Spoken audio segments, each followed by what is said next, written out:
青く深くどこまでも輝くエーゲ海。その中央に緑豊かな一つの島が浮かんでいる。クレタ島。今からおよそ4000年前、この島にヨーロッパの夜明けを告げる壮麗な文明が花開いた。古代ギリシャ神話で語られる王と怪物が住まう迷宮の物語。そして突如として姿を消した謎に満ちた先進文明の歴史。神話と現実が交差するミノア文明の物語が今静かに幕を開けます。こんにちは、がっちゃんです。いつもご視聴ありがとうございます。それでは早速本編に入りましょう。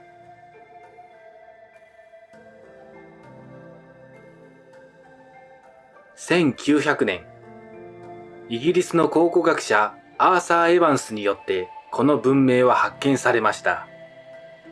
彼が目にしたのは巨大な宮殿の跡、そして伝説に語られるクレタ島の王ミノスにちなんで、その文明はミノア文明と名付けられました。紀元前3000年頃からおよそ1500年間にわたり、青土器時代に地中海の中心として栄えたこの文明。しかし、彼らが自らを何と呼んでいたのかは今も誰にも分かっていません。ミノア文明の中心となったのはこのクノッソスと呼ばれる都市でした。そこには木材と石を巧みに組み合わせた高度な建築技術、そして複雑な社会を支える優れた制度が築かれていました。王を中心とする統治、平坦な土地を利用した豊かな農業、そして地中海全域に広がる活発な海上貿易。彼らは他のどのヨーロッパ地域よりも早く、人々が集い組織化された文明というものを形作っていたのです。ミノア文明の象徴、クノッソス宮殿。その広さは約2万平方メートルにも及び、無数の部屋と通路が複雑に絡み合う巨大な複合施設でした。この迷路のような構造は、かの有名なギリシャ神話と深く結びついています。半人半牛の怪物、ミノタウロスが閉じ込められた伝説の迷宮、ラビリンス。かつての人々は、この宮殿そのものがラビリンスだったと考えていました。宮殿の壁を彩るのは鮮やかなフレスコ画です。イルカが跳ね、花が咲き乱れ、若者たちが踊り、微笑む。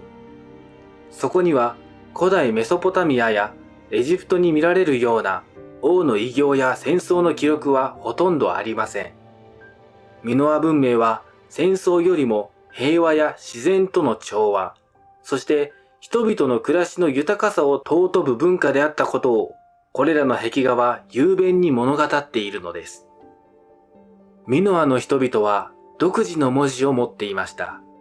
千文字 A と呼ばれるその文字。粘土板に残された多くの記録は、残念ながら現代でも未解読のままです。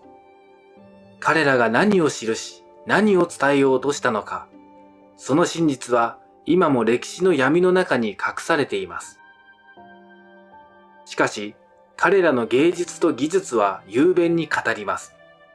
精巧な陶器や金属器はその高度な技術と美に対する鋭敏な感性を今に伝えています。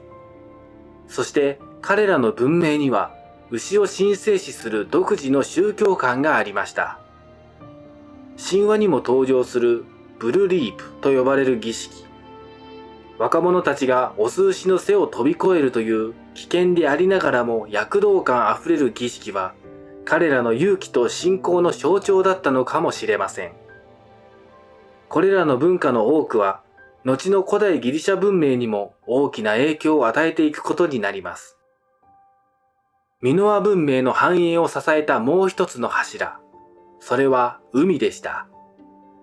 クレタ島はその地理的特性を最大限に生かし、エーゲ海から地中海全域へとその航路を広げました。エジプト、シリア、メソポタミア。ミノアの船は様々な地を旅し、知識や技術、そして富をクレタ島にもたらしました。遺跡から発見される他地域から持ち込まれた豪華な品々がその証拠です。彼らはまさに地中海を舞台に平和的な交易によって繁栄を築いた海洋国家だったのです。しかし、この輝かしい時代は突如として終わりを告げます。紀元前1450年頃、クレタ島を襲った未曾有の災害。有力な説の一つが、北に位置するサントリーニ島の大規模な火山噴火です。この大噴火がもたらした巨大な津波は、クレタ島の沿岸部に壊滅的な打撃を与え、また空を覆った火山灰は長期間にわたる気候変動を引き起こしました。さらに、ギリシャ本土から勢力を拡大してきたミケーネ人による侵略も文明の終焉に拍車をかけたとされています。災害と侵略。二つの大きな打撃を受けたミノア文明は急速に衰退し、やがて歴史の表舞台からその姿を消していきました。そして数百年後には、その存在は完全に忘れ去られ、ただ神話の中だけに生きる伝説となったのです。しかし、ミノア文明は完全に消えたわけではありません。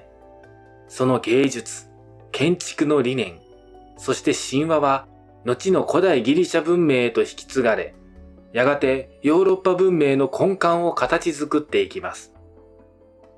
神話の中に生きるミノス王、迷宮と怪物ミノタウロス、そして神話の源流にあった失われた黄金の文明。それは今も私たちの想像力を刺激し、古代へのロマンをかき立て続けています。過去の声に耳を傾け、かつて存在したこの文明から何を学び、何を未来へとつなげるべきか。ミノア文明の物語は時を超え、今を生きる私たちに静かに問いかけているのかもしれません。本日の動画は以上となります。ご視聴ありがとうございました。今後も様々な歴史について解説をしていきたいと思いますので、少しでも面白いなと思ってくださった方は、ぜひ高評価、チャンネル登録よろしくお願いします。それでは皆さん、また次回お会いしましょう。がっちゃんでした。